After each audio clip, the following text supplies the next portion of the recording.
सुप्रभात छात्रों। तो आज की कक्षा में हम सब रस पढ़ने वाले हैं। क्या पढ़ने वाले हैं? रस।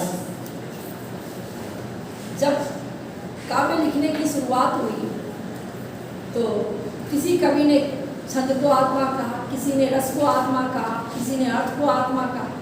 यानी काव्य के आवश्यक गुण है रस। क्या है? आवश्यक गुण है रस। बिना रस के कविताओं में आनंद नहीं आएगा। कुछ न कुछ रस उसमें जरूर होगा। कविता क्यों, कहानी आप जो भी देखते हो या सुनते हो या पढ़ते हो, पढ़ने के बाद, देखने के बाद और सुनने के बाद आपके मन में जो भाव का तारतम्य होता है, जो भावना का चेंज होता है, भाव जो आता जाता है, बदलता है या उत्पन्न होता है, उसी को कहते हैं रस। उसी को क्या कहते हैं? एक तुलसीदास जी की आपने चौपाई सुनी होगी, जाके रही भावना जैसी प्रभु मूरत देखी दिल तैसी। यह जग भाव प्रधान है। जितने भी काम हो रहे हैं संसार में, अच्छे बुरे, उत्कृष्ट निष्कृष्ट, उस सब के जड़ में ये रस ही है। क्या है? रस ही है। और ये रस उत्पन्न कैसे होता है? जब ये सबका समागम होता है तब रस उत्पन्न होता है। विभाव, अनुभाव और संचारी भाव के योग से रस की उत्पत्ति होती है। किसी भी व्यक्ति के मन के अंदर रसोत्पत्ति कैसे होगी? विभाव, अनुभाव और संचारी भाव के योग से रस की उत्पत्ति होती है। और जब रस की उत्पत्ति होती है हृदय में, तो दिमाग को मैसेज भेजता है। दिमाग हाथ को मैसेज भेजता है, कान को मैसेज भेजता है, आँख को मैसेज भेजता है, विभिन्न ऑर्गन्स को मैसेज भेजता है कि आप इस प्रकार के काम कीजिए। क्योंकि सारे कामों का संचालन कहाँ से होता है? मस्तिष्क से होता है। कहाँ से होता है? मस्तिष्क। पहले हम सोचते हैं, फिर हम करते हैं। तो काव्य को भरत मुनि काव्य के जनक माने जाते हैं और उन्होंने सर्वप्रथम 8 रसों को मान्यता दी। बाद में 9 रस हो गए और आज हम 11 रस पढ़ते हैं। क्या पढ़ते हैं? 11। तो आप रस के भेद पर आने से पहले रस के अंग पर चर्चा करना ज्यादा उचित है। रस के कितने अंग हैं? रस के 4 अंग हैं। जब आप चारों अंग को समझ लोगे, रस की उत्पत्ति कैसे होती है वो समझ लोगे, फिर आपको एक एक रस के प्रकार को बताया जाएगा। ठीक है? रस किसे कहते हैं क्लियर हो गया। जब भी हम देखो, काव्य के 2 भेद थे, दृश्य काव्य और पट काव्य। लोग पढ़ के समझते थे और देख के समझते थे। ठीक है? कुछ देखने के बाद, कुछ पढ़ने के बाद आपके मन की जो वृत्ति हो जाती है वह रस के कारण ही होती है। वृत्ति मतलब क्या? मन का व्यापार। वृत्ति मतलब मन का व्यापार। मन का जो काम हो जाता है वह रस के कारण ही होता है। रस के कारण ही मोहनदास करमचंद गांधी राजा हरिश्चंद्र नाटक देखने के बाद झूठ नहीं बोलने की प्रतिज्ञा किए।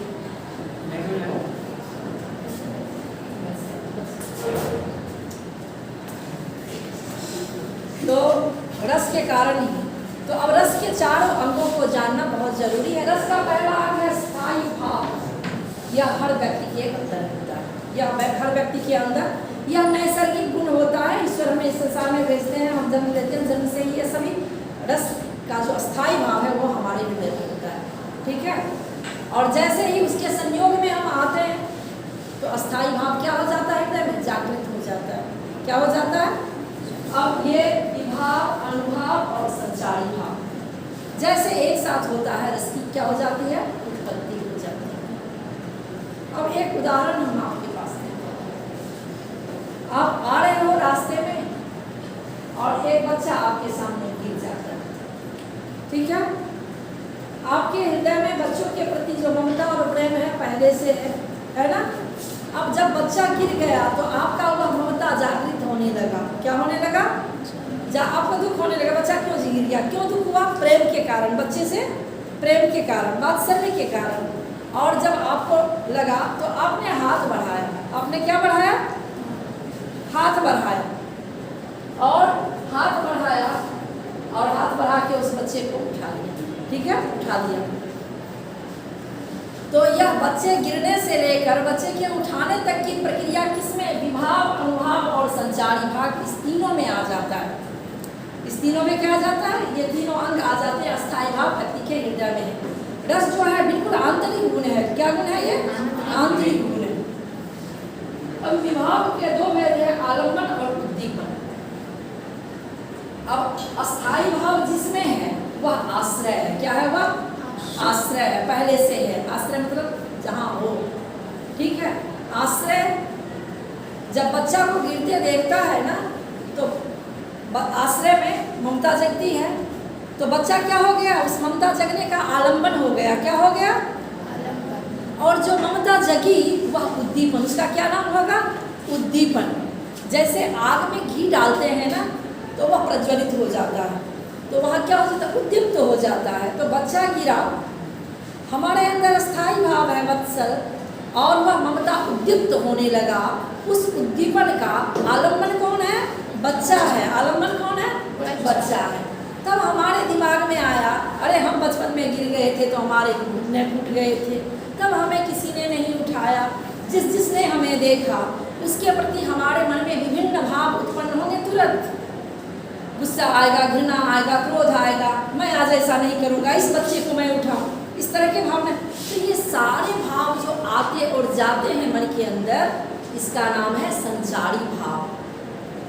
कवियों ने इसे व्यभिचारी भाव भी कहा है, क्योंकि यह रुकता नहीं, ठहरता नहीं, या आता है और जाता है। किसी के लिए घृणा बहुत देर तक आपके मन में रही, किसी के लिए मतलब विभिन्न भाव जो है जो संचरण करते रहता है उसको संचारी भाव कहते हैं। क्या कहते हैं?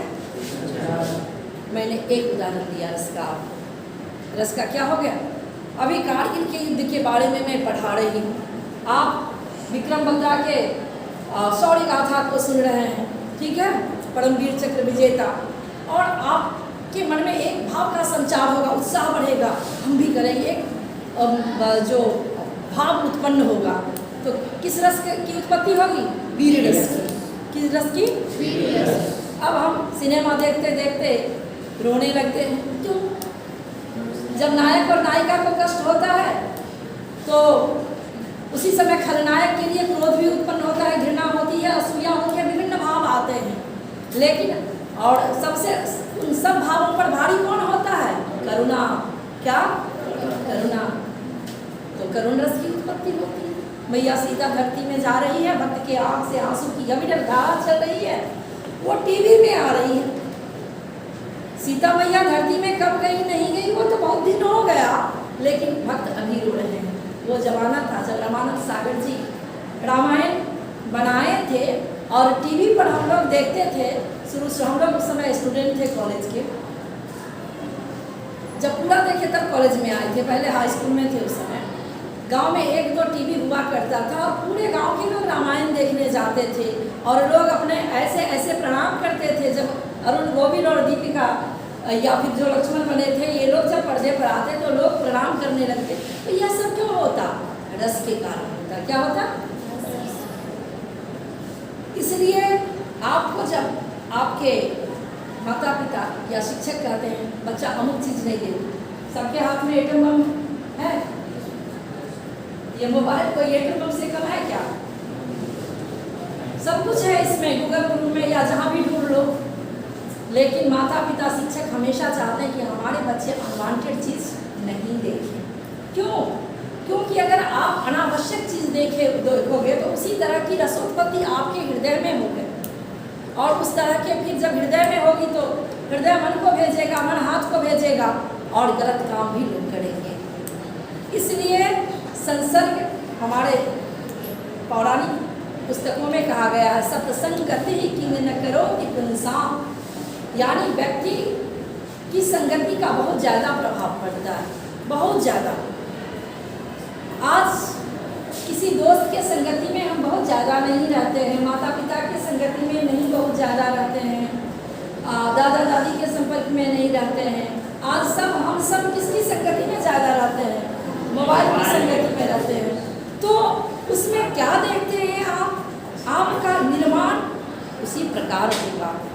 निर्माण उसी प्रकार होता है। इसीलिए फ्यूचर खतरे में क्यों आ रहा है, क्यों आज जो इतनी समस्याएं हो रही है युवा वर्ग में खास करके, या फिर तुम लोग को नहीं फील होता होगा क्योंकि तुम लोग उसी जनरेशन के हो, लेकिन जो तुमसे रूप रहा है बच्चा बात ही नहीं समझता है, बच्चा बात ही मैं नहीं मानता है, हम जो कहते हैं वो नहीं करता है।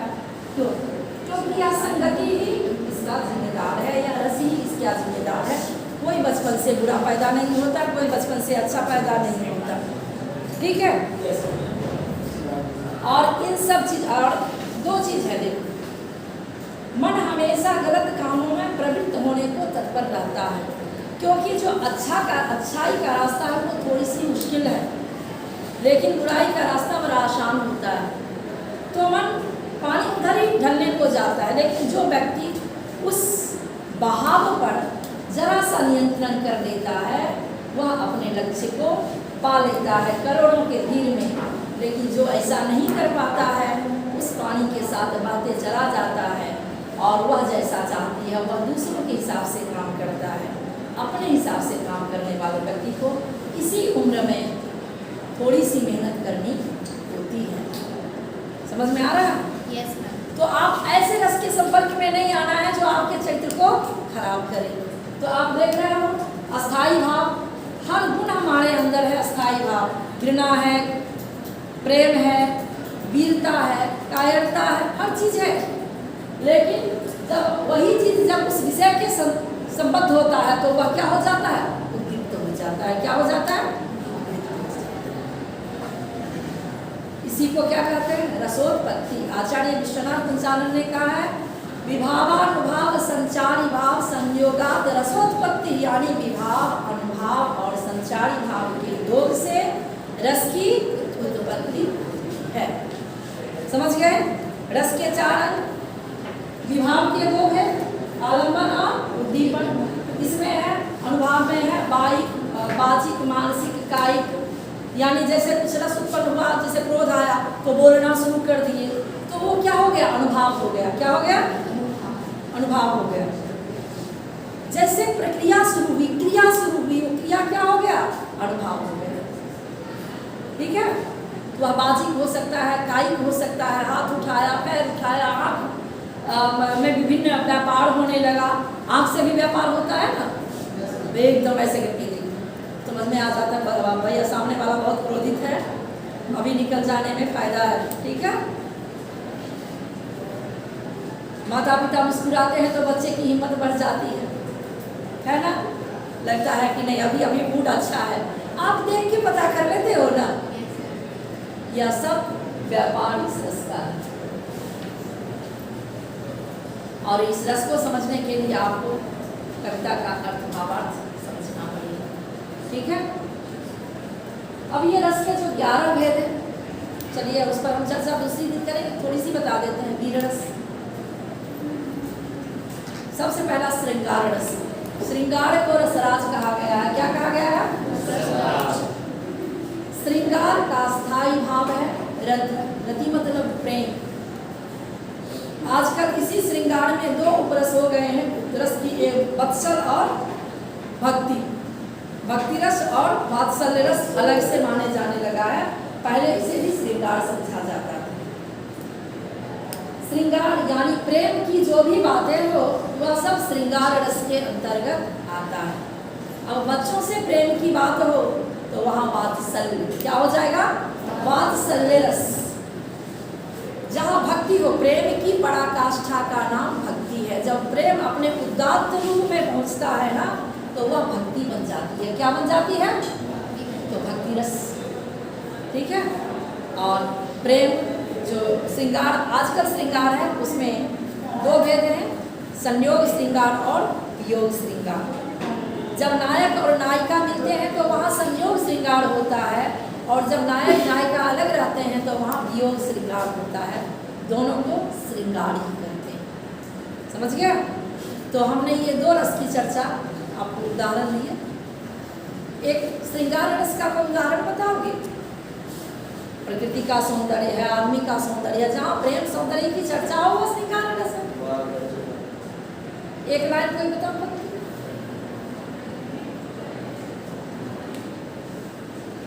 चलो मैं ही बता देती हूँ। आयल ऋतुपति राज बसंत, घायल अलिकुल माधवी पंथ। किस भाषा में है? हम लोग टेप में पढ़े थे इस कविता को, मैथिली में है। मैथिल को कि विद्यापति की रचना। विद्यापति को कोई भक्त कवि मानता है, कोई श्रृंगारिक कवि मानता है। तो ऋतुपति राज बसंत का आगमन हो गया है। घायल अलिकुल माधव पंथ, अलिकुल यानी घोड़े के वंश का वर्णन करते हुए सुंदरता का वर्णन किया गया है। तो यहाँ क्या है? श्रृंगार रस। क्या है? श्रृंगार रस। ठीक है, इतना समझ गए? ठीक है, कल हम श्रृंगार के भेद पर चर्चा करेंगे। ठीक है, दूसरे कक्षा में श्रृंगार के भेद, श्रृंगार के भेद नहीं, रस के भेद को पढ़ाया जाएगा। आज आपने थोड़ी सी श्रृंगार की चर्चा सुने और थोड़े से वीर रस की चर्चा करें। खूब लड़ी मर्दानी वह तो थी, चमक उठी 57 में वह तलवार पुरानी थी। अब देख बुंदेले हर बोलों के मुंह हमने सुनी कहानी थी। खूब लड़ी मर्दानी वह तो 86। एक उत्साह का संचार हो गया, आवाज में ओज आ गया। क्या आ गया? ओज आ गया। वीर रस की कविताओं का पाठ ओज रस में ही होता है, क्योंकि ओज गुण के अंतर्गत ही होता है, ओज गुण में ही होता है। ठीक है, आज के लिए इतना ही। कल से हम रस पर चर्चा करेंगे, रस के भेद पर चर्चा करेंगे। ठीक है।